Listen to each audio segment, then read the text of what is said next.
श्रीगुरुभ्यो नमः। श्रीमहागणाधिपतये नमः। रामो विग्रहवान् धर्मः साधुः सत्यपराक्रमः राजा सर्वस्य लोकस्य देवानामिव वासवः आपदामपहर्तारं धातारं सर्वसम्पदां लोकाभिरामं श्रीरामं भूयो भूयो नमाम्यहम्। శ్రీరామాయ నమః. మొన్న బాలకాండ చెప్పుకున్నాం. తదనంతరం అయోధ్యాకాండం. అంటే అయోధ్యాకాండంలో ప్రజల యొక్క ఆమోదంతో శ్రీరాముని యువరాజు పట్టాభిషేకమునకై దశరథ మహారాజు యొక్క నిర్ణయం. దశరథునికి పుత్రుల మీద ప్రేమ ఎక్కువ. మంచి సద్గుణములకు నిలయమైనటువంటి శ్రీరాముడు అంటే తల్లిదండ్రులకే కాదు ప్రజలందరికీ కూడా పరమప్రీతి పాత్రుడు అన్నమాట. ఆయన సకల గుణాభిరాముడైన శ్రీరాముడు తమకు ప్రభువు కావాలని ప్రజల యొక్క కోరిక. నేను జీవించి ఉన్నప్పుడే శ్రీరాముడు రాజు అయితే ఎంత బాగుంటుంది, నేను ఎంతగానో సంతోషిస్తాను అని ఉవ్విళ్ళూరుతున్నారు దశరథ మహారాజుల వారు. దశరథ మహారాజు నిండు సభలో ప్రజాభిప్రాయమునకై తన సంకల్పాన్ని ప్రకటించారు. మంత్రులు అందరూ కూడా తమ తమ యొక్క ఆమోదాన్ని తెలిపారు. వశిష్ఠాది మహర్షులందరూ కూడా అందులకు తమ ఆశీర్వాదములు అందించిరి.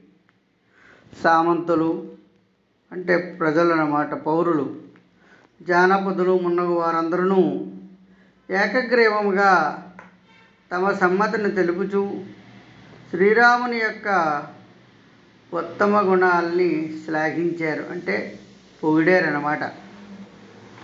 ప్రజల ఆమోదం పొందిన పిదప దశరథ మహారాజు రామునికి యువరాజ పట్టాభిషేకం చేయడానికి నిర్ణయించి వెంటనే రాముని తన కడకు పిలిపించుకుని రామునితో, నాయనా, ఈ విధంగా పలికారట దశరథ మహారాజుల వారు.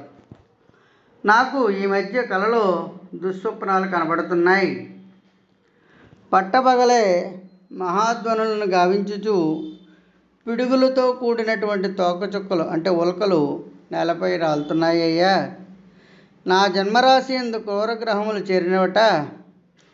సాధారణముగా ఇట్టి దుర్నిమిత్తములు ఏర్పడినప్పుడు రాజు మరణించుటయో లేక ఆపదల పాలొకటయో జరుగుతుంది అని పెద్దలు చెబుతున్నారు. నా బుద్ధి మారకముందే నీవు రాజువి కమ్ము. మానవులకు బుద్ధి చాంచల్యం సహజం కదా. రేపు చంద్రుడు పుష్యమీ నక్షత్రమున ఉన్నప్పుడు పట్టాభిషేకము జరుపుట యుక్తమని శాస్త్రజ్ఞులు తెలుపుతున్నారు. నా మనస్సు తొందర పెడుతున్నది. రేపే నీవు పట్టాభిషిక్తుడవు కమ్ము అని అన్నాడట. తరువాత తల్లి అయినటువంటి కౌసల్య దగ్గరికి వచ్చి రాముడు ఆమె యొక్క ఆశీస్సులను కూడా అందుకున్నాడు. తతః పుష్యే బిషించస్వ మనస్త్వరయతీవ స్వస్త్యాహం అభిపేష్యామి యౌరాజ్యే పరం తప. అంటే వశిష్ఠ మహాముని యొక్క ఆదేశం మేరకు పట్టాభిషేకానికి అనువుగా సీతారాములు ఉపవాస దీక్షను తీసుకున్నారు. రామ పట్టాభిషేక మహోత్సవం కోసం అయోధ్య అంతా కూడా తనను తాను అలంకరించుకున్నది. నగరమంతా కూడా ఆనంద శోభ తాండవిస్తోందట.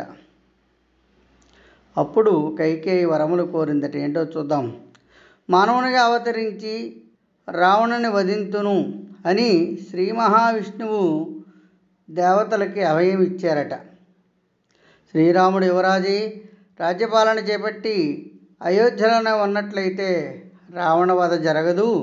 కనుక యువరాజ పట్టాభిషేకమునకు భంగము వాటిల్లుట అవసరం.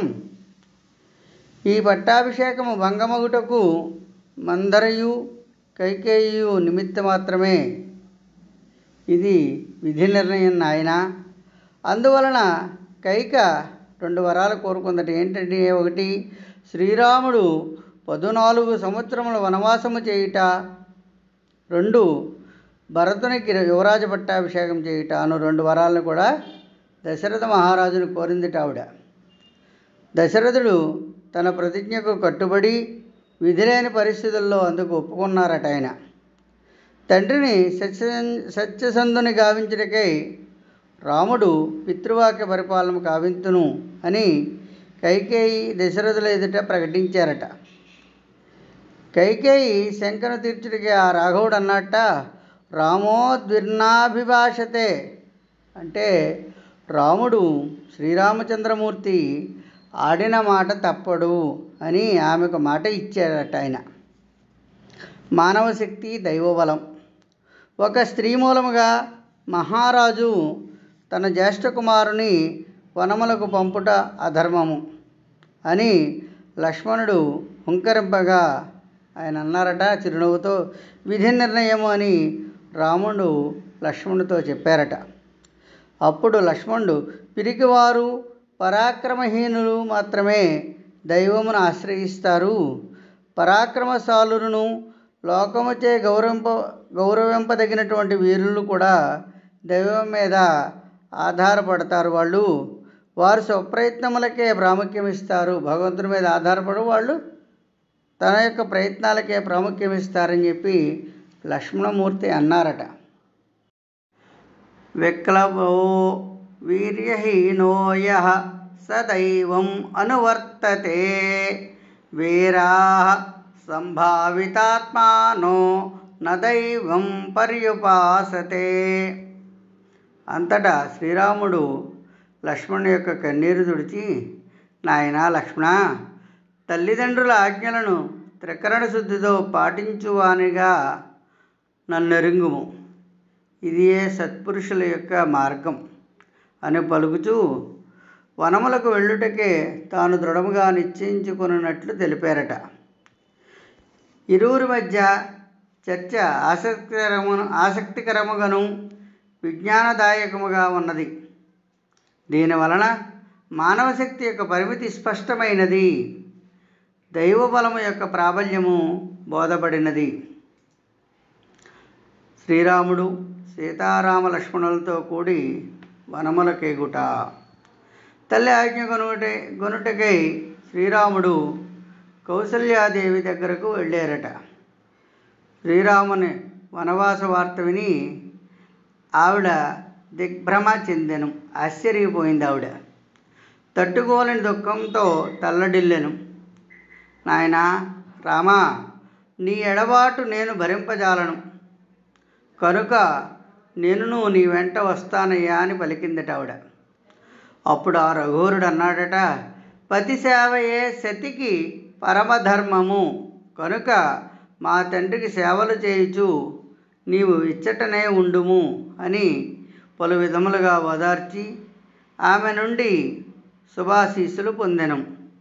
అంతట సీతాదేవి శ్రీరామునితో, నాదా, నేనును నీ వెంట వనములకు వచ్చేదను. వనములలో మీరు ముందు భాగమును నడుచుచు కంటకములను తొలగించుచు మీ మార్గమును సుగమమునర్చెదను. అత్ర గస్తే గమిష్యామి మృదంతి కుశకంటకాన్. ఇందులో విశేషం ఏంటంటే, స్వామి, మీకంటేనూ ముందుగా నేను లంకకు చేరి లోకకంటకుడైనటువంటి రావణాసురుని తుదముట్టించుటకై మీకు మార్గాన్ని సుగమమనర్చెదను అని విన్నవించుకుందట ఆవిడ.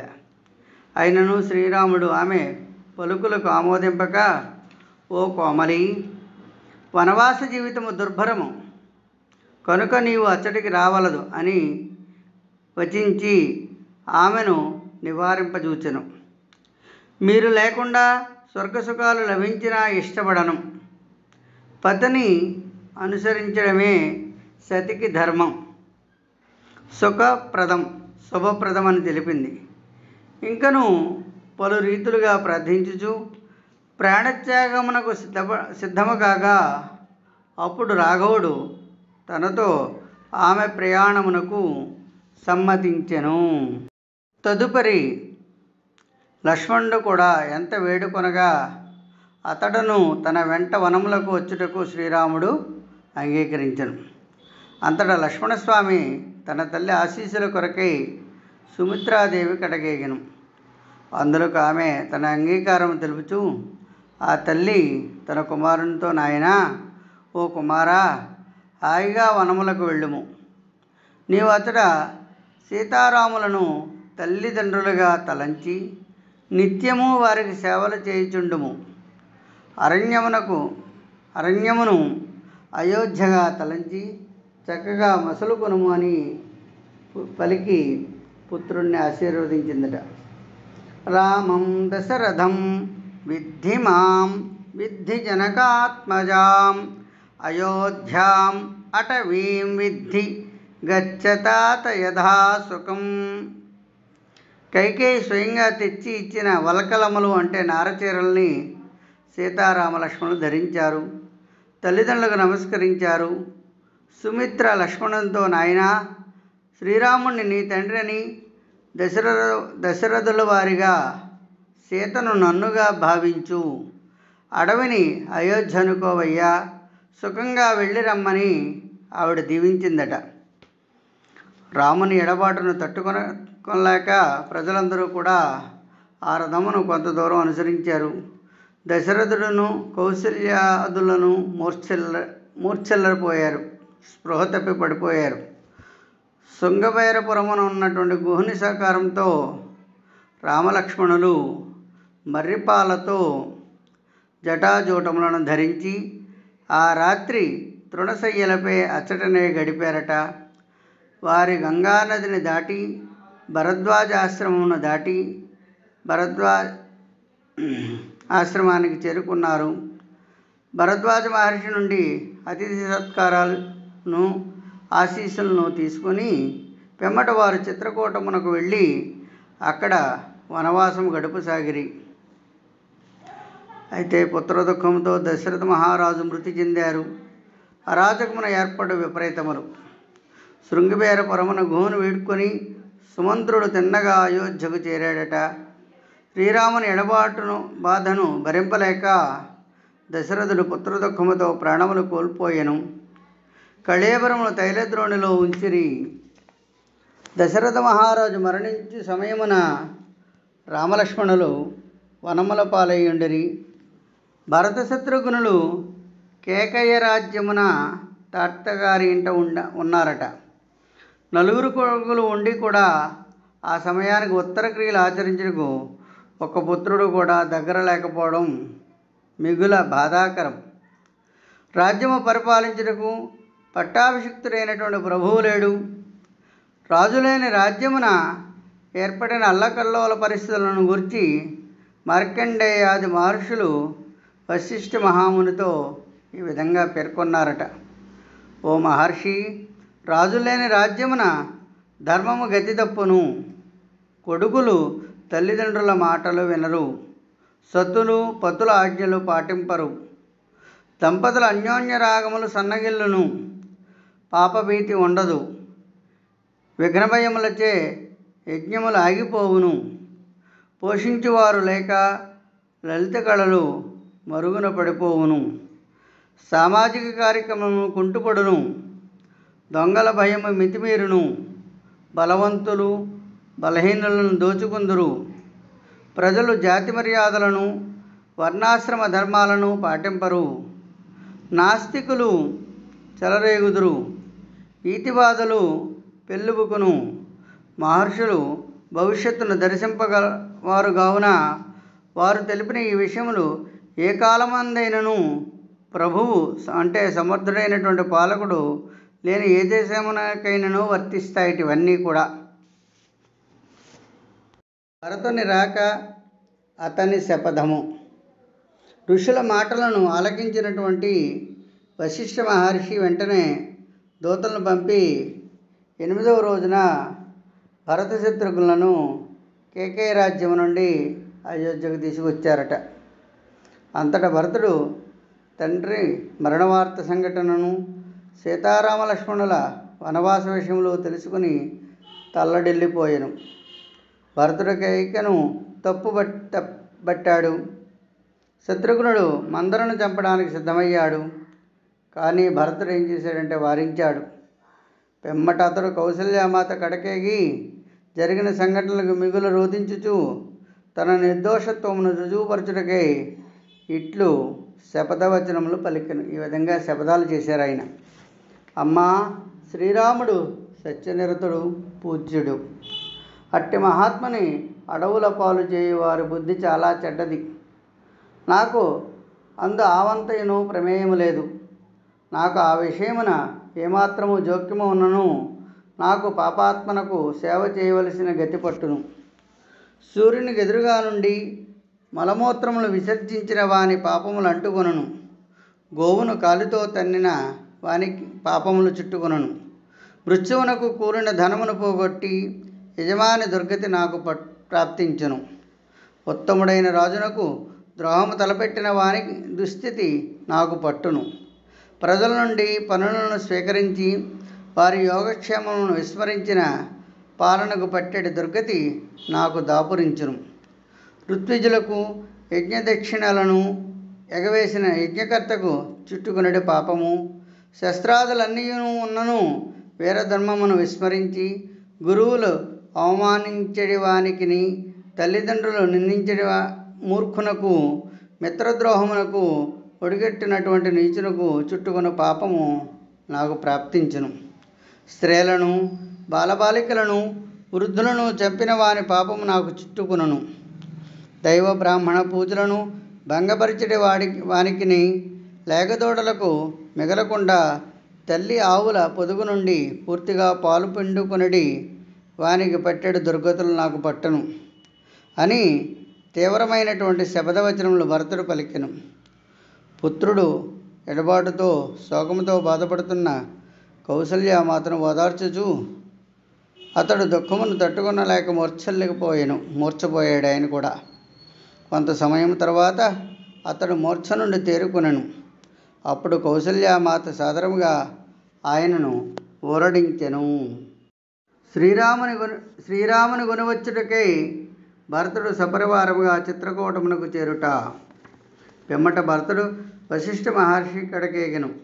ఋషుల యొక్క ఆమోదముతో శ్రీరాముని కొనితెచ్చుటకై చిత్రకూట పర్వతమునకు వెళ్ళుటకు నిశ్చయించుకునెను.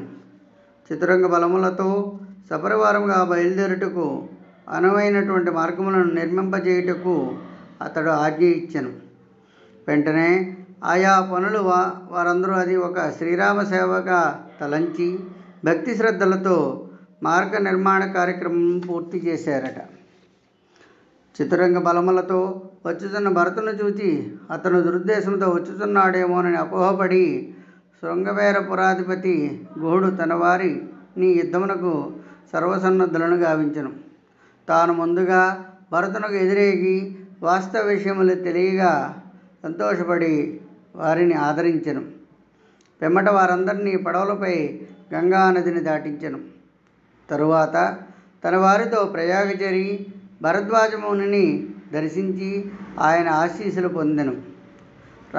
రామావతారం యొక్క పరమ ప్రయోజనమును తెలిసిన వాడొకడిచే కైకేయి నిర్దోషిత్వమును తెలుపుతూ ఈ విధముగా పలికెను. ఓ భరత, మీ తల్లి కైకేయిని తప్పు పట్టవద్దు. ఆమె దోషము ఏమీ లేదు.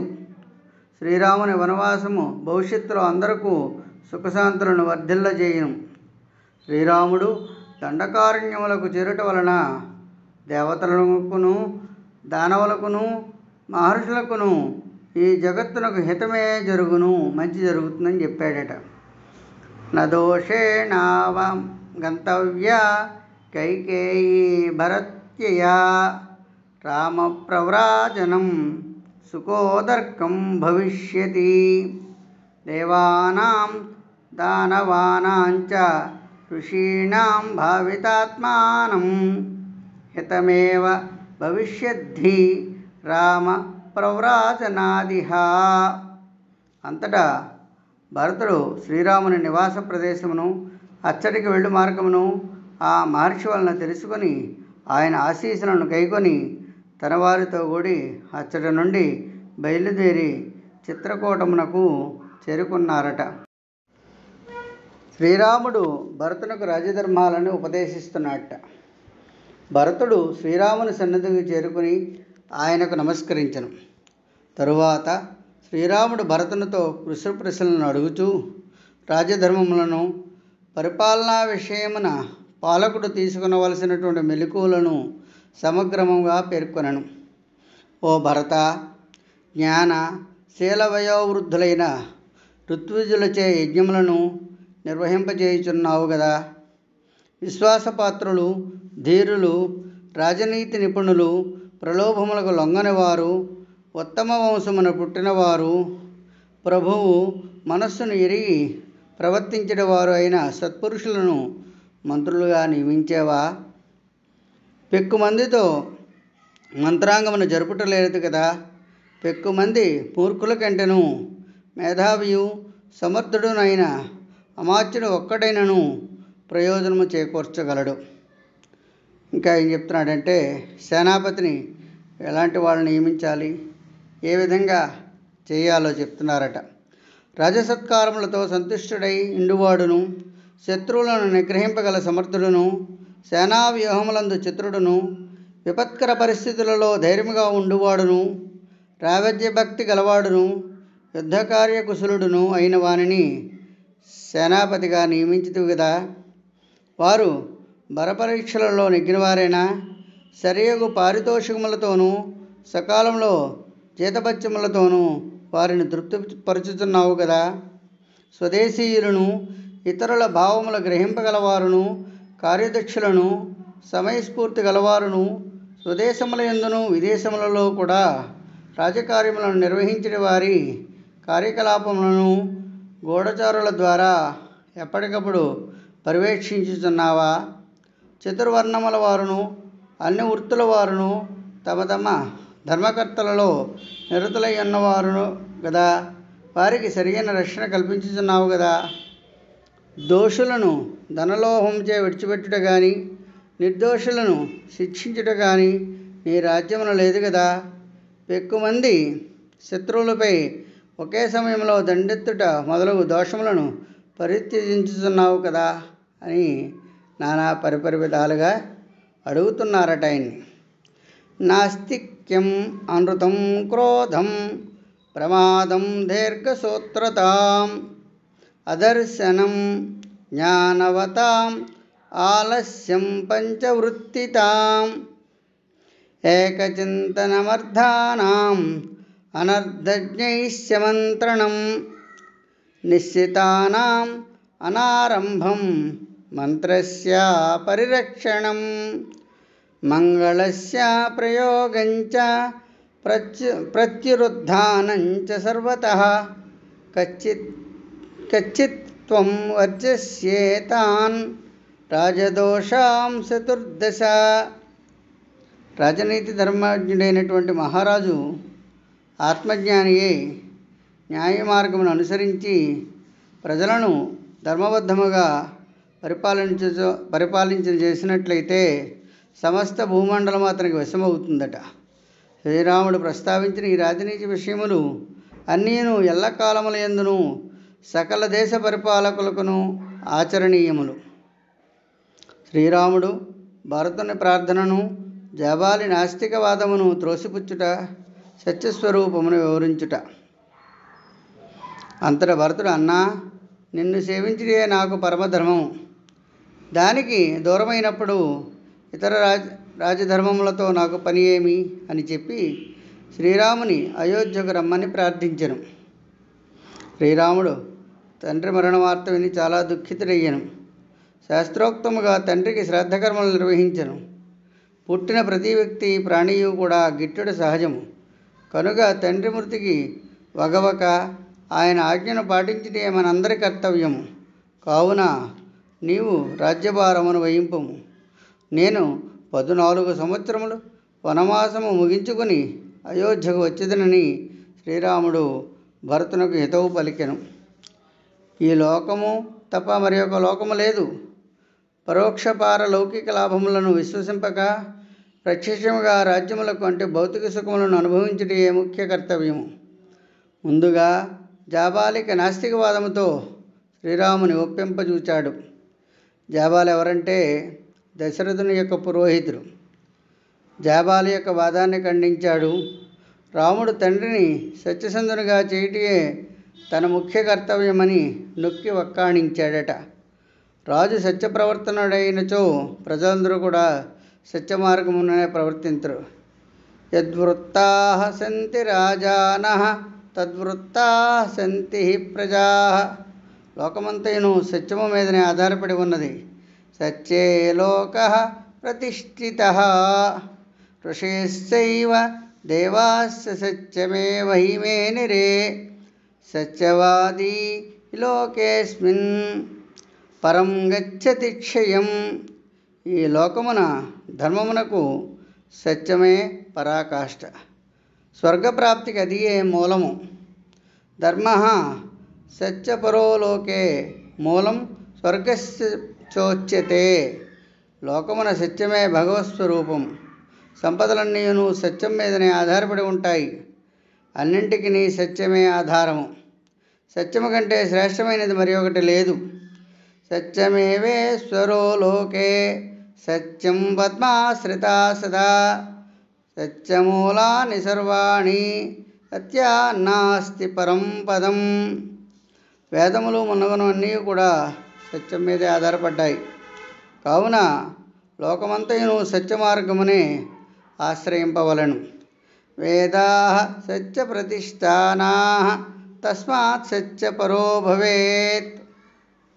అప్పుడు తర్వాత ఏమైందంటే భరతునకు పాదుకలు వసంగి శ్రీరాముడు సీతాలక్ష్మణులతో దండకారణ్యానికి ప్రవేశించారట.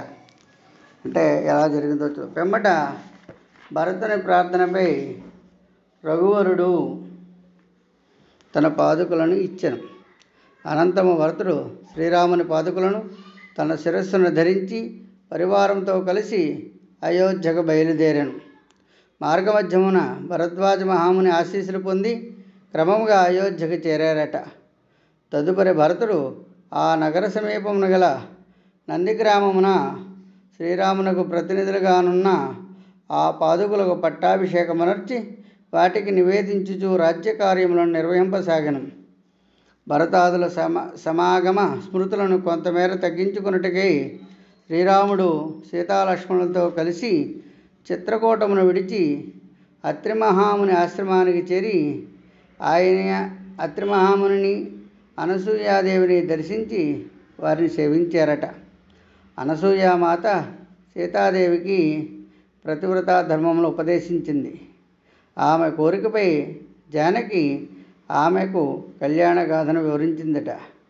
అటు పిమ్మట అత్రిపత్ని ఆ రామపత్నిని వస్త్రాభరణములతో ఆదరించి ఆశీర్వదించింది. మరునాటి ఉదయమున అచ్చటి నుండి బయలుదేరి దండకారణ్యమునకు ప్రవేశించారట. స్వస్తి ప్రజాభ్య పరిపాలయంతాం న్యాయేన మార్గేణ మయం మహిషా. ఓ బ్రాహ్మణేభ్యః శుభమస్తు నిత్యం లోకాః సమస్తాః సుఖినో భవంతు. కాయేన వాచా మనస్సేంద్రియైర్వా బుద్ధ్యాత్మనా వా ప్రకృతే స్వభావాత్ కరోమి యజ్జత్ సకలం పరస్మై నారాయణేతి సమర్పయామి. స్వస్తి.